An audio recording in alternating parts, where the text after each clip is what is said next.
종교개혁의 발생과 우리에게 남겨진 영적 유산의 7번째 시간을 시작하면서 저는 중세 기간 동안에 일어났던 서유럽 세계와 이슬람 세계가 충돌하였던 십자군 원정과 그 영향과 결과에 대하여 그냥 지나갈 수가 없다는 생각이 들었습니다.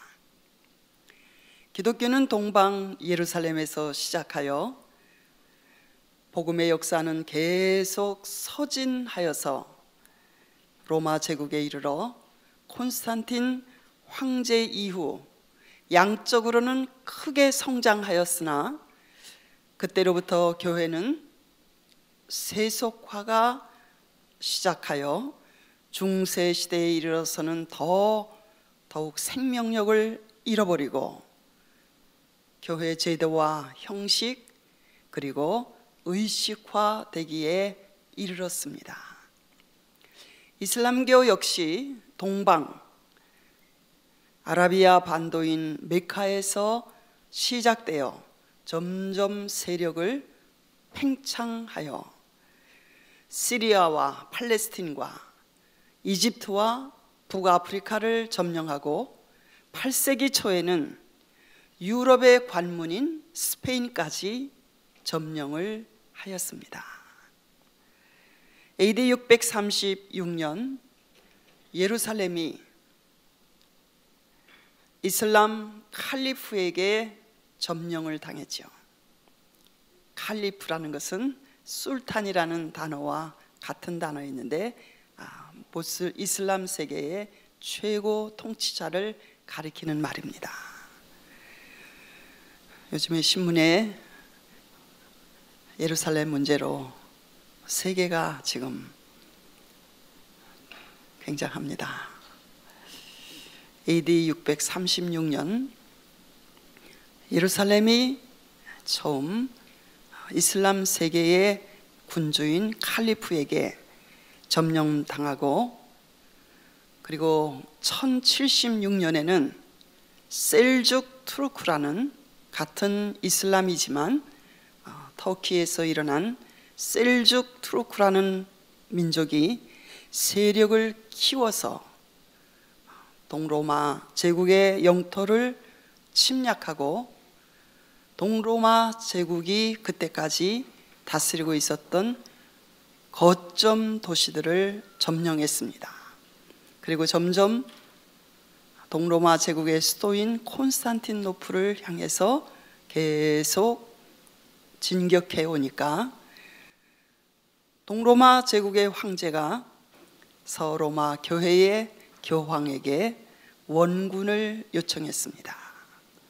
셀죽 터키가 성지 순례에 가는 길도 방해를 하고 자유롭게 예루살렘을 순례할 수 없도록 그런 일을 하니까 군대를 보내어 우리를 좀 도와달라.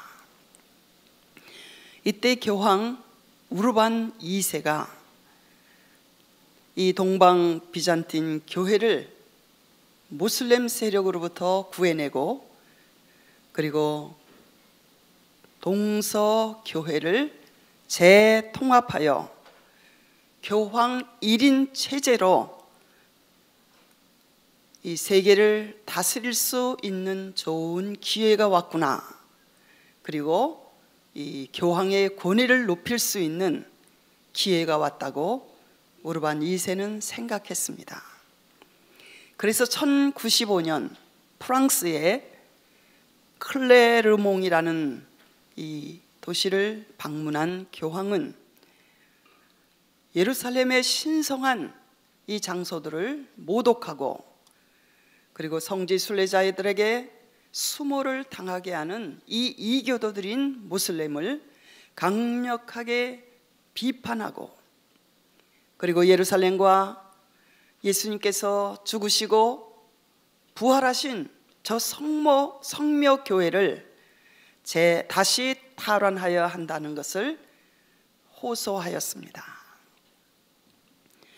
그리고 약속하기를 이 전쟁에 누구든지 출정하기만 하면 모든 사람들에게 모든 죄를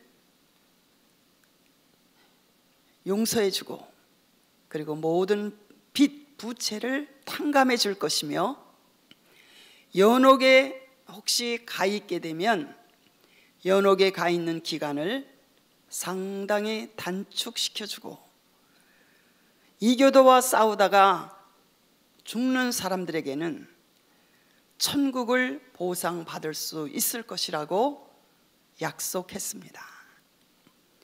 이 교황의 호소력 있는 설교를 들은 군중들은 너무나 감동을 했어요. 그래서 그것은 신의 뜻이라고 외치면서 우르반 2세의 호소는 유럽 전역으로 퍼져나갔고 그리고 모든 계층의 사람들이 호응을 하게 되었습니다. 교황은 붉은색의 천을 십자가 형태로 만들어서 이 전쟁에 참여하기로 지원한 사람들의 이 소매에 이렇게 달아줌으로 인하여 이 전쟁을 가리켜 십자군 전쟁, 크루세이드라고 그때부터 그렇게 부르게 되었던 것입니다. 기독교 성지인 예루살렘을 점령한 이교도들과 맞서 싸우러 나가기 위해서 일어난 십자군 전사들은 이제 출정에 앞서서 종교적인 감정이 고조되자 이런 흥분 상태에서 주 예수 그리스도를 십자가에 못 박은 유대민족 전체가 책임을 져야 한다는 유대인에 대한 적대 감정이 들끓기 시작했어요. 그래서 예수 그리스도를 살해한 유대인들을 처단하여야 된다는 여론이 빗발치기 시작했습니다. 이제 제1차 십자군 원정대가 유럽에서 출발해서 AD 70년 디아스포라로 말미암아 그 당시에 이미 유럽에 정착해서 많은 공동체 마을을 이루고 살고 있었던 유대인 마을을 지날 때마다 무서운 살인과 방화와 약탈 그리고 여자들에 대한 강간 그리고 많은 사람들을 유대인들을 노예로 팔아 넘겼습니다. 그래서 십자군 군대가 지나가는 곳마다 파괴와 죽음의 흔적을 남겼습니다. 지금까지 이스라엘이 내년이면 독립 70주년인데 누가 유대인이냐, 유대인의 정의를 말할 때 지금도 아버지가 유대인이고 어머니가 유대인이 아니면 그 사람은 유대인이 아닙니다. 지금도 아버지는 유대인이 아닐지라도 어머니가 유대인이면 그 사람은 유대인입니다. 이 목의 혈통을 중시하는 이것은 바로 이런 십자군 전쟁 그 이전부터 서방 세계에 살고 있었던 디아스포라 유대인들이 많은 고난과 남자들은 죽임을 당하고 여자들은 강간을 당하면서 아버지가 누구인지 모르는 아이들을 많이 출산하게 된 것이야. 그래서 진정한 유대인은 혈통을 따르는 유대인이 아니고 어머니가 젖을 물리면서 유대인 교육을 통하여 유대인은 태어나게 된다는 그런 관점에서 지금도 어머니가 유대인이어야 유대인입니다. 지금 이스라엘에서는 이 문제에 대해서 많은 경론이 오고 가고 있지만 아직도 어머니가 유대인이어야 유대인이라는 이것은 아직도 변함이 없습니다. 십자군은 드디어 출정한 지 3년 만인 1099년 예루살렘을 탄환하였습니다. 예루살렘을 정복할 때에 예루살렘을 통치하고 있었던 이슬람의 통치자가 항복을 선언하였음에도 불구하고 이 십자군은 예루살렘 성내에 살고 있었던 모든 유대인들과 아랍 사람들 남녀노소를 막론하고 다 학살을 했어요. 한 문서에 따르면 이때 솔로몬 행각 주위에는 죽임을 당한 사람들의 피가 발목까지 차 올랐다고 하는 기록이 있습니다. 이로써 1099년 그러니까 AD를 말하는 것이죠. 라틴 예루살렘 왕국이 건설되어서 AD 1189년 다시 예루살렘이 이슬람에게 빼앗기게 되었는데, 누구에게 빼앗기게 되었느냐면 살라흐 앗딘이라는 이슬람 술탄 통치자에게 빼앗기기까지 라틴 예루살렘 왕국은 약 90여 년간 성지에서 계속되었습니다. 1187년 이집트와 시리아의 군주였던 이 살라흐 앗딘, 그는 티베리아 근처인 핫딘의 뿔 대전투에서 십자군을 대패시켰어요. 이 결과 예루살렘의 라틴 왕국을 무너뜨리고 다시 예루살렘은 이슬람 손에 떨어지게 되었습니다. 이 핫딘의 풀이라는 이 말의 뜻은 이 전쟁터에서 가장 눈에 띄는 두 개의 언덕을 가리키는 말입니다. 제가 몇 년 전에 개인적으로 이 처절하였던 역사적인 전쟁터를 찾아간 적이 있었습니다. 이 두 언덕 사이를 향해서 올라가는 길 좌우편에 이 핫딘의 뿔이라고 불리우는 두 개의 언덕 사이를 올라가는 길 좌우편에 아주 보랏빛 가시덤불 꽃들이 덮여 있었어요. 이 전쟁의 역사적인 의미를 너희들은 알고 있니? 저는 이렇게 물으면서 그때 이 사진을 제가 찍었었습니다.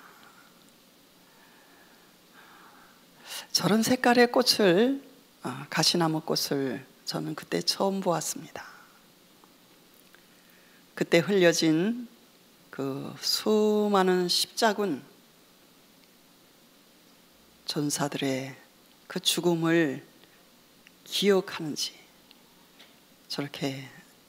저런 빛으로 꽃들이 그곳을 덮고 있었습니다. 그 후 빼앗긴 성지를 다시 회복하기 위해서 2차, 3차 십자군은 출발했지만 목적을 달성하지 못했고, 제4차 십자군은 예루살렘으로 향하는 대신에 같은 기독교국인 동로마 제국의 수도인 콘스탄틴노플을 점령하고 수많은 교회의 보물과 문화재를 약탈하고 파괴했습니다. 십자군의 약탈과 폭력, 파괴는 사흘 동안 밤낮 없이 계속되었어요. 그래서 그들은 비잔틴 왕국을 멸망시키고 라틴 왕국을 콘스탄틴노플에 세웠습니다. 교황도 그들의 야만적인 약탈에 대하여 분노하고 파문을 시켰어요. 십자군 원정 가운데 가장 비극적이었던 원정은 소년 십자군단이었습니다.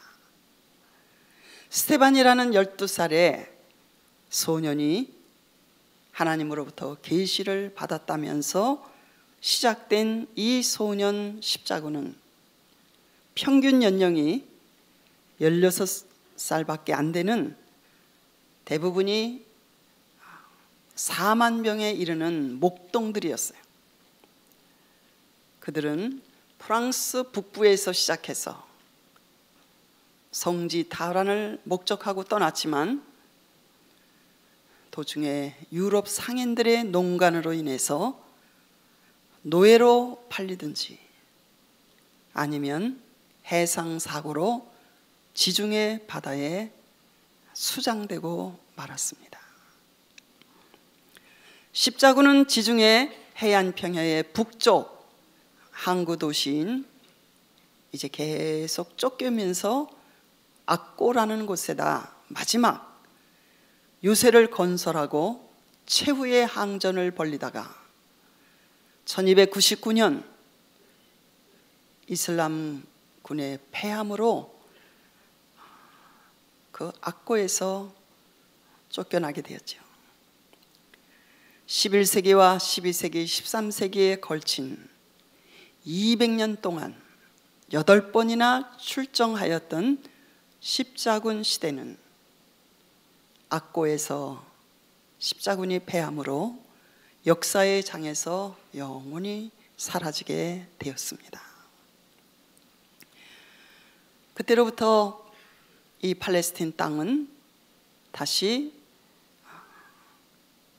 터키의 지배 아래에 있었고 계속 오토만 터키가 그곳을 다스리다가 제1차 대전이 일어나서야 영국인들이 이 아랍 오토만 터키 사람들을 팔레스틴에서 쫓아낼 수 있었습니다. 십자군 전쟁은 비극으로 결말이 났고 200년 동안 8차에 걸친 이 십자군 원정은 원래 목표였던 성지 회복과 그리고 이슬람 세력의 저지와 동서방 교회를 통합하는 데 실패했습니다. 맹목적인 종교적인 열정이 빚어낸 이 십자군 원정으로 인해서 유대인들과 이슬람 사람들이 받았던 그 약탈과 파괴와 학살과 서유럽 십자군 전사들을 통해서 저들이 받았던 그 고통은 오늘날까지도 유대인에 대한, 이슬람에 대한 선교의 문을 닫고 말았던 것입니다.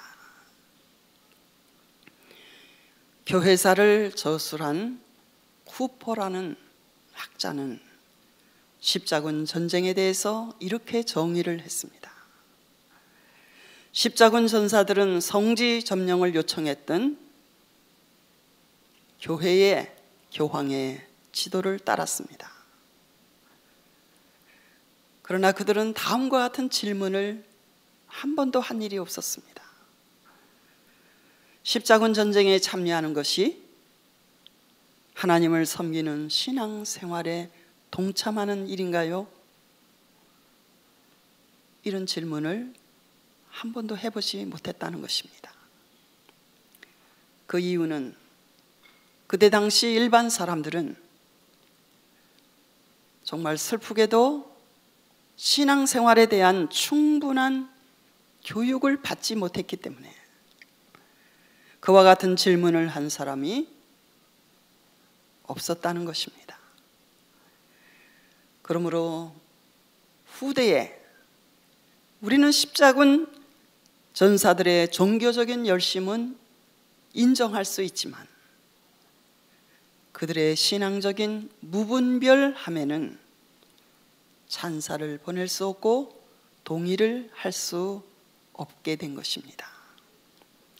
다른 분야와 마찬가지로 종교에서도 우리는 종교적인 열성뿐만 아니라 그 일에 대한 정당성 여부에 있어서까지 책임을 져야 할 것이라고 교회사를 쓴 이 쿠퍼라는 신학자는 그렇게 십자군 전쟁을 정의했습니다. 우리는 과거의 역사에서 교훈을 얻지 못하면 그러한 역사를 또다시 되풀이하게 된다는 것이 역사의 교훈입니다.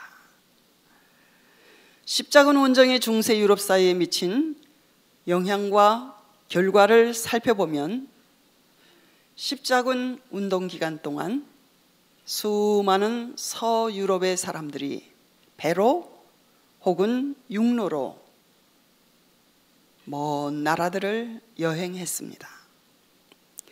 당시 비잔틴 동로마 제국이나 스페인을 점령했던 이 이슬람 사람들은 당시 서유럽 사람들보다 훨씬 더 발전되고 개화된 그러한 문화를 가지고 있었습니다. 왜냐하면 서유럽은 게르만 야만족들의 대이동으로 말미암아 로마 제국이 점령됨으로 말미암아 중세 전반에 이르기까지 서유럽은 무지와 미개 상태에 아직 머물러 있었기 때문이었습니다. 십자군 원정을 통한 이러한 근동 사람들과의 접촉을 통해서 서유럽의 여러 나라의 사람들은 큰 영향을 받게 되었습니다. 그들은 동방으로부터 그리고 아랍 사람들과의 접촉에서 얻은 지식을 서유럽 국가에 전달을 하게 됐죠.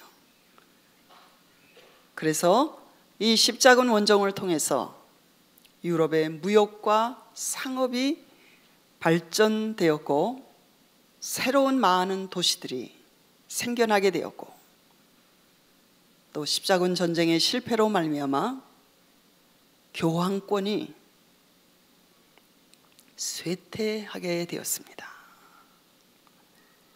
예루살렘이 살라흐 앗딘에게 빼앗겼다는 이 보고를 받고 우르반 2세는 너무 낙담을 해서 곧 죽었습니다.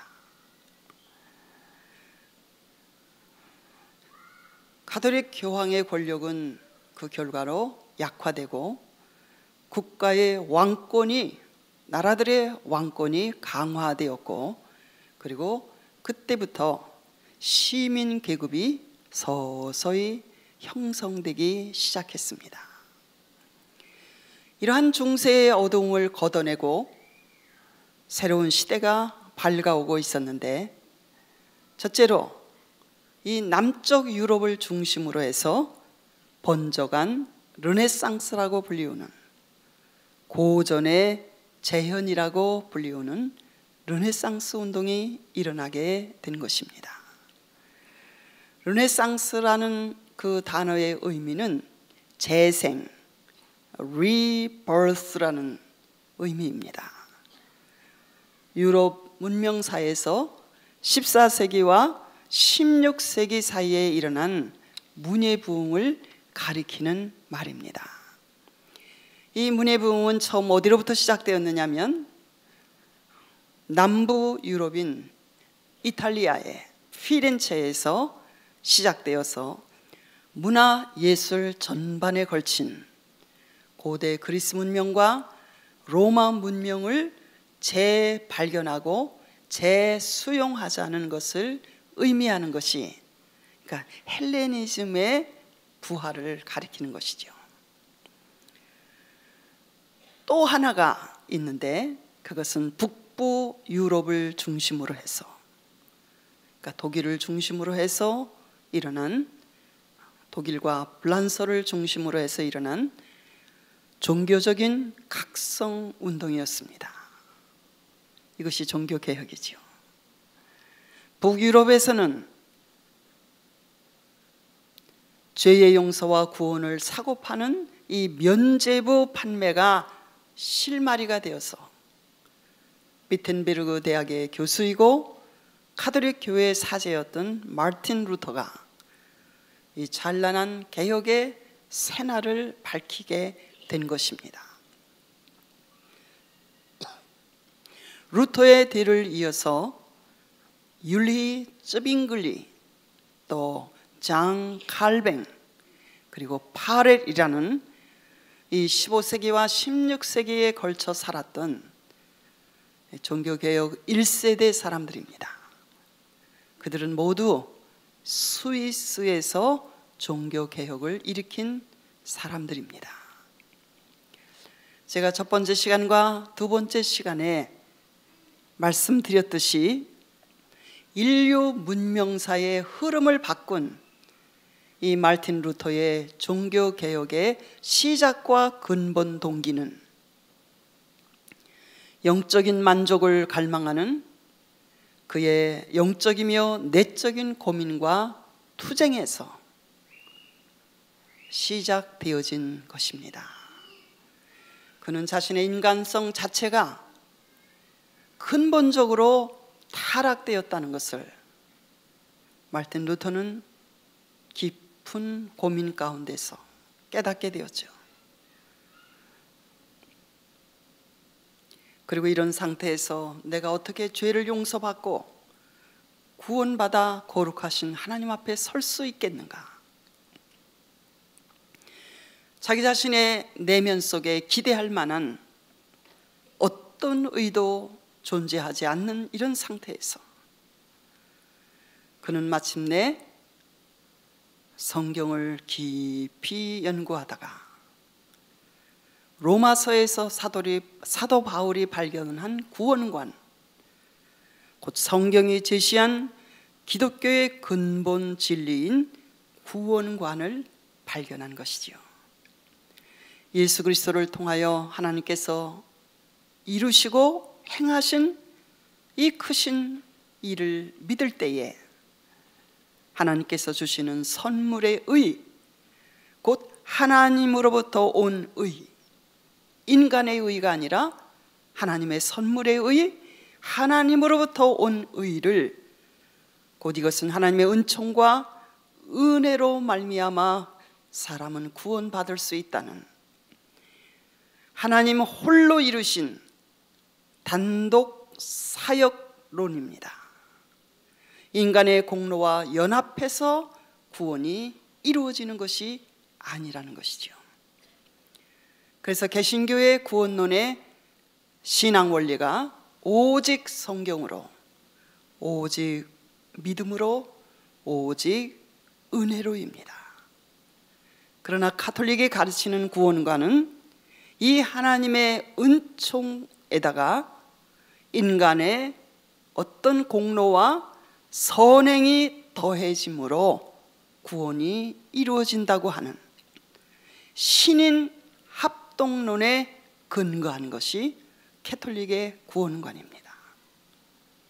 하나님, 예수 그리스도를 통한 믿음 플러스 인간의 선행과 공로가 합해져서 구원이 이루어진다. 오늘날까지도 마찬가지입니다. 루터는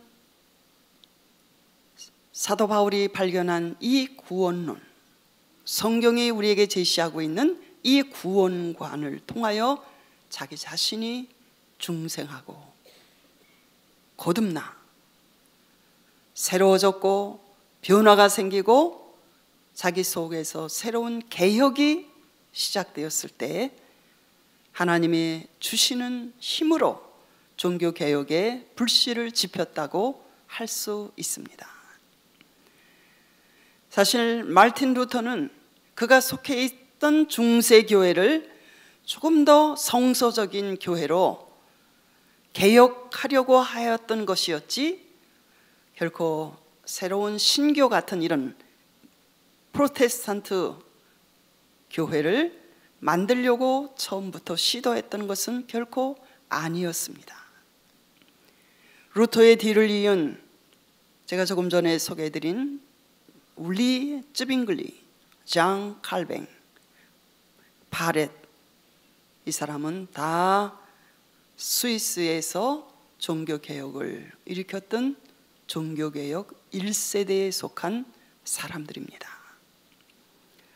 저는 오늘 울리 쯔빙글리에 대해서 여러분과 함께 그의 개혁 정신에 대하여 그가 어떠한 삶을 살았는지, 어떻게 해서 그는 이 종교개혁의 최전선에서 그의 삶을 살았는지, 그가 우리에게 남겨주는 영적 유산은 무엇인지, 이것에 대해서 여러분과 함께 나누기를 원합니다. 쯔빙글리는 15세기 말인 1484년 1월 1일에 마르틴 루터보다 7주 늦은 스위스의 독일어 언어를 사용하는 지방인 빌드하우스라는 곳에서 그는 태어났습니다. 그의 아버지는 불악의 촌장이었고 그의 외할아버지는 로마 캐톨릭 교회의 사제였다고 합니다. 쯔빙글리는 마르틴 루터와 함께 같은 시대를 살았던 사람이에요. 7주 늦게 출생한 사람이니까 그는 가톨릭 교회 개혁의 문을 여는 일에 공헌한 사람입니다.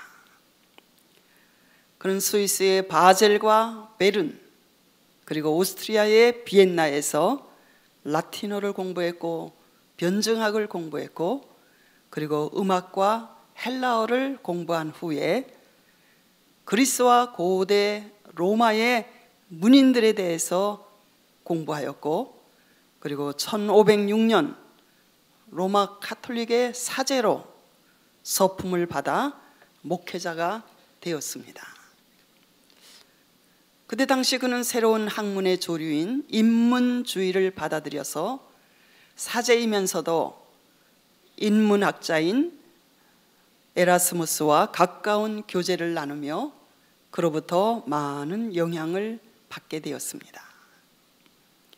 그 후 그는 취리히의 그로스뮌스터라는 교회의 목사가 되었을 때 이제 사제가 되었단 말입니다. 자신이 하나님의 말씀을 받아들이고 복음을 깨닫게 되었던, 자기 자신이 중생을 경험했던, 거듭남을 경험했던 그 체험을 여러 번 설교 시간에 말하였다고 합니다. 쯔빙글리는 자신의 체험을 이렇게 말하였습니다. 나는 어느 날 하나님의 가르침을, 그분의 말씀을 통하여 직접 듣고 배워야 하겠다는 필요성을 느끼고 하나님의 말씀에 몰두하기 시작했습니다. 몇 날 밤을 새워가며 성경을 읽는 가운데 나는 하나님께 빛을 비추어 달라고 간구했을 때 갑자기 내 안이 밝아지는 것을 느낄 수 있었고, 그리고 하나님의 말씀을 깨달을 수 있게 되었습니다. 예수 그리스도께서 나를 위하여 이미 다 이루어 놓으신 구원을 그때 발견할 수 있었고, 예수 그리스도에 대하여 진정으로 눈을 뜨게 되었고, 그래서 그는 그때 이렇게 자기가 고백했다고 말했어요. 나는 나의 죄가 용서받았습니다. 오직 주님만이 내가 신뢰할 수 있는 분이십니다.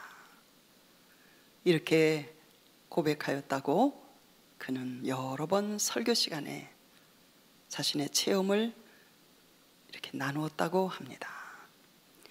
쯔빙글리는 그때부터 하나님의 가르치심을 그분의 말씀 속에서 직접 배우고 깨달아가면서 타락한 로마 캐톨릭에 대해서 비판의 안목을 갖게 되었죠.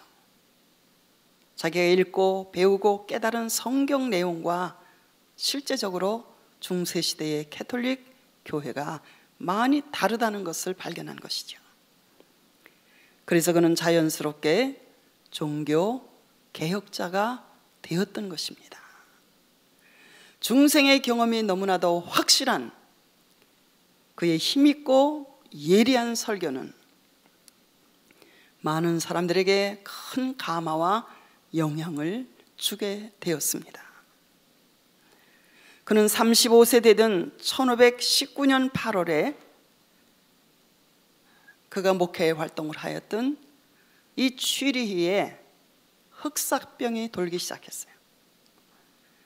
그는 희생자들을 자신의 몸을 돌보지 않고 그 사람들을 돌보다가 너무 몸이 약해져서 그도 흑사병에 걸리게 되었습니다. 그때 당시 집집마다, 마을마다, 도시마다 통곡 소리가 그치지 않게 되었어요. 흑사병으로 인해서 유럽 인구는 3분의 1이 줄었어요. 그때 당시 이 항생제가 발견되지 않았을 때라 이 페스트라고 불리우는 흑사병에 들리면 거의 다 죽었던 때였습니다. 스빙글리도 자신의 죽음이 자기 목에까지 차오르고 있는 것을 느꼈지만 그는 1년 가까이 투병 생활을 한 후 그의 사명이 아직 끝나지 않았기 때문에 하나님은 그를 기적적으로 회복시켜 주셨습니다. 그는 성경을 바탕으로 해서 성경에 위배되는 의식이나 행위를 철저히 금지해서 교회 안에 그때 당시에까지도 있는 모든 우상들을 다 제거시켰습니다. 그리고 교회 안에 있는 이 순교자의 유품, 성자 숭배 이런 것을 하잖아요. 유품 숭배. 심지어 스빙글리는 교회 안에서 십자가까지 떼어버렸어요. 그리고 돈을 주고 사면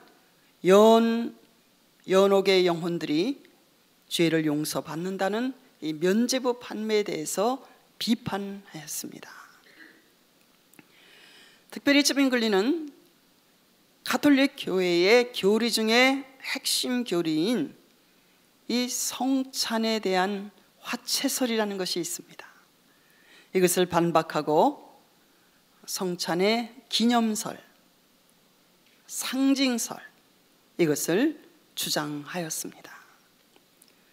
로마 캐톨릭에서는 이 성례를 성사라고 부르고 그 수요를 7개로 정하여 놓았습니다. 세례성사, 견진성사, 고해성사, 병자성사, 또 신부나 이렇게 신부로 헌신하고 서원할 때 성품성사, 그리고 혼인성사.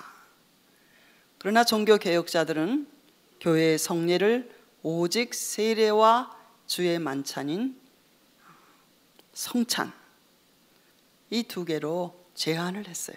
그 이유는 그리스도께서 성취하신 구원의 역사를 직접적으로 이 세례와 성찬만이 반영하고 있고 또 우리 주께서 친히 제정하시고 이것을 행하라고 명령하신 것은 세례와 성찬뿐이기 때문에 종교개혁 이후에 우리 신교에서는 세례와 성찬만을 성례로 인정하고 있습니다. 성례라는 그 말의 정의를 어거스틴은 이렇게 정의를 했습니다. 하나님의 보이지 아니하는 은총, 곧 내적이고 영적인 이 은혜가 우리 눈에 보이는 외적이고 가시적인 형태로 나타난 징표가 성례이다. 좀 굉장히 어렵죠? 쉽게 더 줄여서 말하면 불가시적인 은총의 가시적인 형태가 바로 세례와 성찬이다. 자, 여러분이 성서대학에 들어오시면 초급반에서 이것에 대해서 자세히 공부하시게 됩니다. 이 성찬에 대해서 캐톨릭은 이렇게 주장했어요. 화채설을 주장했습니다. 성찬의 떡과 포도주가 사제의 손을 통하여 축복하고 성도에게 이 떡이 전달될 때에 신비하게 이 떡은 그리스도의 살과 피로 실제적으로 변한다는 주장입니다. 마르틴 루터는 이 성찬에 대해서 공제설을 주장했어요. 빵과 포도주의 본질은 그대로 빵이요 포도주로 변하지 않지만 대신 예수 그리스도께서 그 요소들의 안에 함께 몸으로 임재하신다고 주장한 것이 마르틴 루터의 성찬에 대한 공제설입니다. 츠빙글리는 이 성찬을 상징설, 기념설을 주장했어요. 주님의 고난을 기념하는 것이다. 고린도전서 11장에는 이것을 행하여 나를 기념하라 하신 말씀대로 그리스도의 살과 피를 기념하는 것이고 죄의 대속물로 주신 그리스도의 희생을 상징하는 것이고 기념하는 것이다. 장 칼뱅은 이 성찬을 가리켜 영적 임재설을 주장했습니다. 칼뱅은 성찬의 현장에 말씀과 성령의 사역을 통해서 예수 그리스도께서 영적으로 임재하신다고 해석을 했습니다.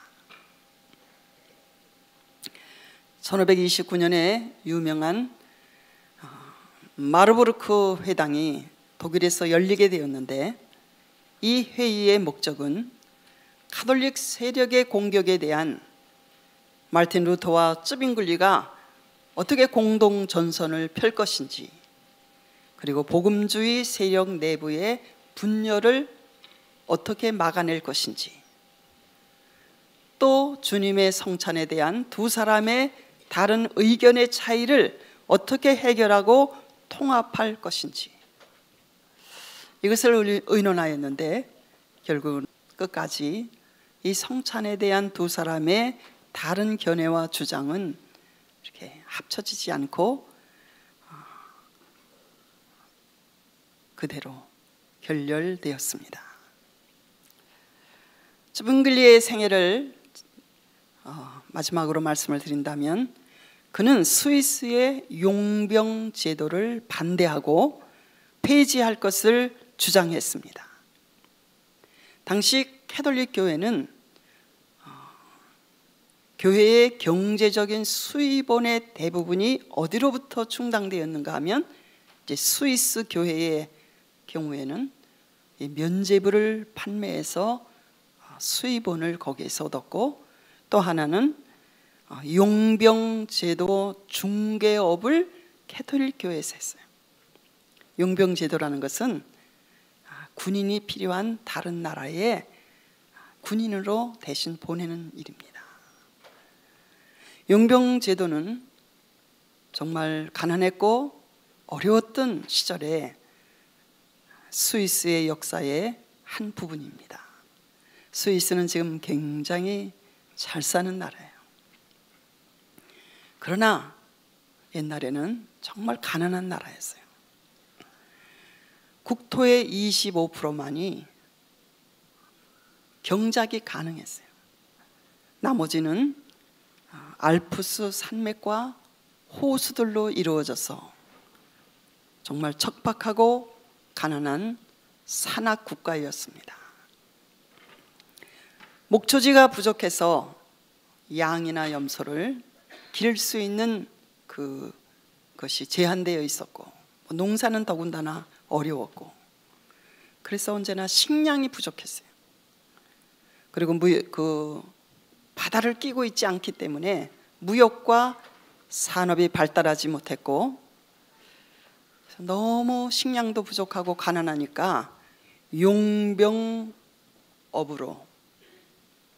외국에 나가서 그 청년들이 대신 싸워주고 거기서 얻는 식량으로 그 식구들과 사람들을 먹고 살았었어요. 그래서 이 1500년대부터는 이 용병 제도가 아주 스위스에서 많이 이루어져서 그 생계를 유지한 그런 암울한 역사를 가지고 있습니다. 츠빙글리는 목회자였을 뿐만 아니라 군종 사제였어요. 군종 사제라는 것은 이제 오늘날로 말하면 군목과 같은 역할이죠. 그래서 젊은이들이 전쟁터에 용병으로 나가면 쯔빙글리도 함께 따라갔어요. 그래서 여러 번 그는 용병제도의 전쟁터에 참여하면서 죽음의 위험과 신체의 부상을 감수하면서 돈을 이런 방법으로 버는 것에 대해서 쯔빙글리는 반대를 했습니다. 예를 들면 같은 마을에 살고 있었던 형제나 친구가 전쟁터에서 다른 나라의 용병으로 마주치게 되는 거예요. 그러면 서로 아무 원한이 없지만 다른 나라에 고용되어 있었기 때문에 형제끼리 친구끼리 서로 죽이는 처참하고 비도덕적이고 동족상잔의 비인간적인 이 용병 제도의 폐지를 쯔빙글리는 주장했던 것입니다. 이 스위스의 용병은 충성심이 강하고 용감한 사람들로 정평이 나 있죠. 1792년 불란서 혁명이 일어났을 때 혁명군이 대포를 앞세우고 루이 16세의 궁전을 향해서 진격해 왔습니다. 그때 황제를 지키던 근위병들도 다 도망을 가버렸어요. 그러나 768명의 이 스위스 용병들은 루이 16세가 이제 너희는 다 지금 고향으로 돌아가도 좋다. 여기서 비참한 죽음을 당하지 말고 너희 고향으로 돌아가라고 그렇게 허락했지만 그들은 루이 16세와 그 가족들을 피신시키고 그리고 그들은 그들의 의무를 다하다가 이 불란서 혁명군에 의해서 한 사람도 남김이 없이 768명 전원이 다 죽었어요. 이 억울한 죽음, 이것에 대한 그 아픔을 지금도 스위스 루체른이라는 도시에 가면 작은 호수가 있고 그 뒤에 암벽 안에 대리석으로 되어 있는 한 마리의 사자가 몸에 박힌 창의 고통으로 죽어가는 모습을 이렇게 조각한 것을 볼 수 있습니다. 이 빈사의 사자상이라고 불리우는 이 사자상은 스위스의 용병 768명이 불란서 혁명 당시에 정말 슬프게 죽어간 그들의 충성심과 용감함을 기념하기 위해서 1821년에 만들어진 것입니다. 제가 2년 전에 이 장소를 가보고 참 사람들의 그 무자비함, 전쟁의 죄악, 이것이 얼마나 비참한 결과를 가져오는가 다시 한번 깊이 생각할 수 있는 기회가 되었습니다.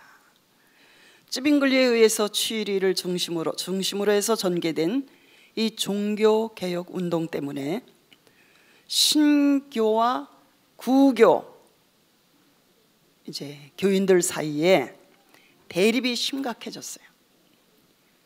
그래서 1529년 카펠이라는 곳에서 신교도와 구교도 사이에 무력 충돌이 벌어졌습니다. 캐톨릭 측에서 8,000명의 병력이 신교도들을 향해서 공격해 왔습니다. 그때 쯔빙글리도 1,500명의 사람들을 데리고 함께 이 전쟁에 참여했는데 쯔빙글리는 안타깝게도 거기서 아들과 함께 1531년에 전사를 했습니다. 가톨릭 교도들은 그의 시체를 발견하고 정말 잔인하게 토막질을 해서 불에 태워서 그의 죄를 공중에 뿌렸다고 합니다. 저는 2년 전에 이 스위스 취리히에 있는 그로스뮌스터 교회를 방문했었습니다. 이 교회는 취리히 호수 북쪽에 그 리마트라는 강변에 세워져 있는데, 이 교회에서 쯔빙글리는 죽을 때까지 10년 이상을 설교를 해왔습니다. 이 교회는 쯔빙글리가 16세기의 종교개혁에 불을 지핀 교회이고, 그래서 이 교회를 가리켜 스위스 종교개혁의 어머니 교회라고 사람들은 일컫고 있다고 합니다.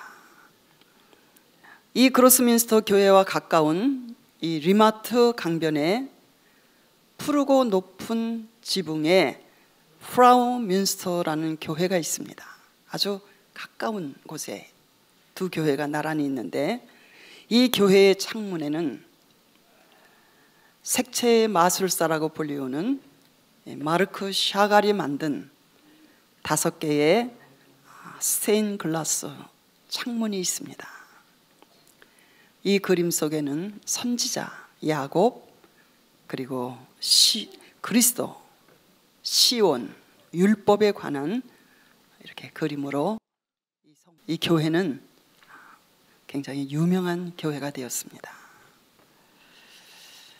쯔빙글리는 하나님의 말씀에 확실한 능력을 믿고 또 그렇게 설교한 개혁자였고, 하나님을 향한 뜨거운 믿음의 열정을 가진 분이었기 때문에 존 칼뱅이나 그리고 스코틀랜드의 종교개혁자인 존 낙스에게 쯔빙글리는 큰 영향력을 주었던 사람입니다. 마르틴 루터와 함께 종교개혁을 시작한 이 개신교의 신학자이면서 목회자인 율리 쯔빙글리의 신앙의 핵심은 성경은 영감된 하나님의 말씀이며, 그 권위는 어떤 종교회의의 결정이나 그리고 가톨릭 교황의 주장이나 어떤 교부들의 주장보다 하나님의 영감된 말씀의 권위가 가장 더 높다고 주장하는 것이 이 율리 쯔빙글리의 신앙입니다. 그렇습니다. 우리의 영혼을 살리는 것은 오직 살아계신 하나님의 말씀뿐이며, 이 생명의 복음을 증거하는 것이 저와 여러분의 가장 큰 사명인 줄 믿습니다. 기도하시겠습니다.